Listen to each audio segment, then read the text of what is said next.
दोस्त होना भी जरूरी है। यार राहुल, कैसे हो? चलो कहीं घूमने चलते हैं। हाँ ठीक है। कहाँ चलेंगे? कहीं पहाड़ों पर? अच्छा आइडिया है। ठीक है, मैं बस की टिकट बुक करवा देता हूँ और अच्छा सा होटल भी देख लेता हूँ। ठीक है भाई, लेकिन जल्दी करो। लाइफ में इतना स्ट्रेस हो गया है कि कुछ दिन का रेस्ट तो बहुत जरूरी बन गया है। राज का शाम को फोन आता है राहुल के पास। राहुल, मैंने टिकट बुक करवा दिया है। आज शाम की ही बस है। जल्दी से सामान पैक कर लो। ठीक है ठीक है, सामान तो मैंने पहले ही पैक कर लिया है। अब तो बस शाम का इंतजार है, जब हम बस पकड़ेंगे और निकल पड़ेंगे धर्मशाला की ओर। शाम को दोनों दोस्त बस स्टॉप पर मिलते हैं और फिर वहाँ से निकल पड़ते हैं शिमला की ओर। सुबह होते होते ये दोनों दोस्त शिमला पहुँच गए, जहाँ ये होटल पहुँचे और वहाँ से निकल पड़े पहाड़ों पर घूमने। राज, यहाँ पहाड़ों पर कितना सुकून है ना। दूर दूर तक सिर्फ और सिर्फ पहाड़ ही है, और घूमने आए लोग भी यहाँ कितनी मस्ती कर रहे हैं। हाँ भाई, ये तो है। चलो कुछ खा ले। दोनों एक रेस्टोरेंट पे पहुँच गए। वहाँ इनकी रेस्टोरेंट चलाने वाले लड़के से दोस्ती हो गई, जिसका नाम जितेंद्र था। जितेंद्र, तुम यहाँ कब से हो और रेस्टोरेंट खोलने का प्लान कैसे बनाया? अरे भाइयों, मैं तो यहीं का हूँ। बस बाहर कुछ साल के लिए गया था नौकरी करने, पर फिर लौट आया और अपने यहाँ ही रेस्टोरेंट खोल लिया। पिछले 6 साल से यहीं पर हूँ। अरे लेकिन जितेंद्र, एक बात तो बताओ, रेस्टोरेंट ही क्यों? कुछ और काम क्यों नहीं? और भैया, अपना तो ये मानना है कि आदमी दुनिया में कहीं भी हो, लेकिन उसे भूख तो लगेगी ही, और इसके लिए उसे खाना तो चाहिए ही। यानी ये धंधा कभी मंदा नहीं पड़ता, इसलिए ये काम शुरू किया था। लेकिन इस काम में क्या मुनाफा भी होता है या फिर बस ऐसे ही काम चल रहा है शौकियाना तौर पर? और अरे क्यों नहीं भैया, काम तो हो ही रहा है और मुनाफा नहीं होता तो ये 10 लोगों का स्टाफ कैसे रख लेता। वैसे आप भी क्यों नहीं इस बिजनेस में हाथ आजमाते हो? हाँ, आइडिया तो अच्छा है, लेकिन हम लोग तो सिर्फ यहाँ घूमने आए हैं और हमारे पास इतने पैसे भी नहीं है। अरे पैसों की चिंता क्यों करते हो? सिर्फ 5 लाख रुपए लगा कर भी आप काम शुरू कर सकते हो। अच्छा, वो कैसे? अरे आप रेस्टोरेंट में मेरे पार्टनर बन जाइए। जो मुनाफा होगा वो आधा आधा बांट लेंगे। राज को ये सुनकर अच्छा तो लगा, लेकिन राहुल को इस ऑफर में कुछ दिक्कत लगी। उसने कोने में ले जाकर राज को समझाना शुरू किया।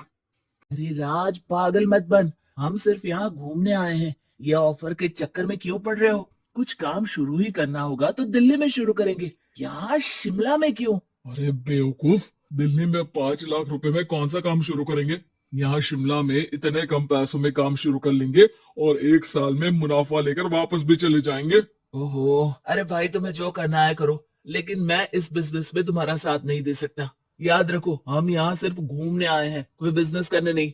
और इस जितेंद्र पर वैसे भी मुझे ज्यादा भरोसा नहीं हो रहा है। अरे तुम्हारी यही तो दिक्कत है, तुम्हें किसी पर भी भरोसा नहीं होता। लेकिन मुझे तो है। मुझे पता है कि इतने कम पैसों में मुझे जितेंद्र अपना बिजनेस पार्टनर बना रहा है। अरे लेकिन क्या गारंटी है कि पैसे लेने के बाद जितेंद्र तुम्हें बेवकूफ नहीं बनाएगा? अरे मुझे तो है, मैं कुछ नहीं जानता। मुझे सिर्फ ये पता है कि जितेंद्र मेरे बारे में ज्यादा ना जानते हुए भी मुझ पर कितना भरोसा कर रहा है। मुझे तो लग रहा है कि इसके पीछे उसकी मंशा ठीक नहीं है। बाकी तुम्हें जो ठीक लगे वो करो। मैं तो आज शाम की ही बस से वापस जा रहा हूँ। ठीक है, तुम चले जाओ, लेकिन याद रखना कि आज के बाद मुझसे कभी बात करने की कोशिश मत करना। राहुल गुस्से में वहाँ से चला जाता है। दूसरी ओर राज और जितेंद्र साथ में मिलकर काम करने लगे। राज ने अपने घर से 5 लाख रुपए ये कहकर लिए कि जल्द ही वो 2 गुने पैसे कमाकर 6 महीनों में लौटा देगा। कुछ दिनों बाद भाई जितेंद्र, तुमने 5 लाख रुपए तो ले लिया है, लेकिन काम में बहुत तेजी नहीं दिख रही है। अरे भाई, काम में थोड़ा समय लगता है, चिंता मत करो यार। हाँ वो तो ठीक है, लेकिन मेरे पैसों का तो कुछ हिसाब दो। कहाँ लगा है तुमने? अरे बड़े आए पैसों का हिसाब मांगने वाले।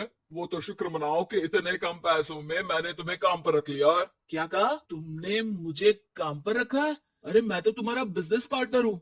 बड़ा आया पार्टनर बनने वाला। आका देखिए, अपनी 5 लाख में रेस्टोरेंट खरीद लिया है क्या? ऐसा है तो मेरे पैसे वापस करो, मुझे तुम्हारे साथ काम नहीं करना है। अरे पैसे कैसे? वो सब तो काम में लग गए। अब तुम्हें वापस जाना है तो चले जाओ, कोई पैसा नहीं मिलने वाला है। राज को अपने साथ होने वाले धोखे का एहसास हो चुका था, लेकिन तब तक देर हो चुकी थी। उसे अपने दोस्त राहुल की याद सताने लगी, जिसने पहले ही आगाह कर दिया था कि इस बिजनेस में धोखा है, लेकिन अब तो देर हो चुकी थी। राज को अब कोई रास्ता नहीं सूझ रहा था। जितेंद्र भाई, मेरे पैसे वापस कर दो ताकि मैं लौट जाऊं। मुझे अब तुम्हारे साथ कोई काम नहीं करना भाई। ये सुनते ही जितेंद्र अपने कुछ साथियों के साथ राज पर टूट पड़ा और उसकी जमकर पिटाई कर दी। राज बेहोश हो चुका था। जब उसने आंख खोली तो उसे अपने सामने पूरा परिवार, पुराना दोस्त राहुल भी दिखा। सभी को देखकर राज की आंख में आंसू आ गए। राहुल, मुझे माफ कर दो। अगर समय रहते मैं तुम्हारी बात मान लेता तो आज शायद ये दिन ना देखना पड़ता। अरे शुक्र मनाओ कि जान बच गई। वो तो भला हो एक आदमी का जिसने मुझे फोन कर दिया था, तभी तुम्हारी जान बच सकी। मुझे माफ कर दे दोस्त, तेरी सलाह ना मानकर मैंने बड़ी भूल की है। अरे अरे भाई, मेरे हाथ मत जोड़ो। बस ध्यान रखना कि अच्छा दोस्त आपको हमेशा अच्छी सलाह देता है, इसलिए दोस्तों की सलाह पर ध्यान देना चाहिए।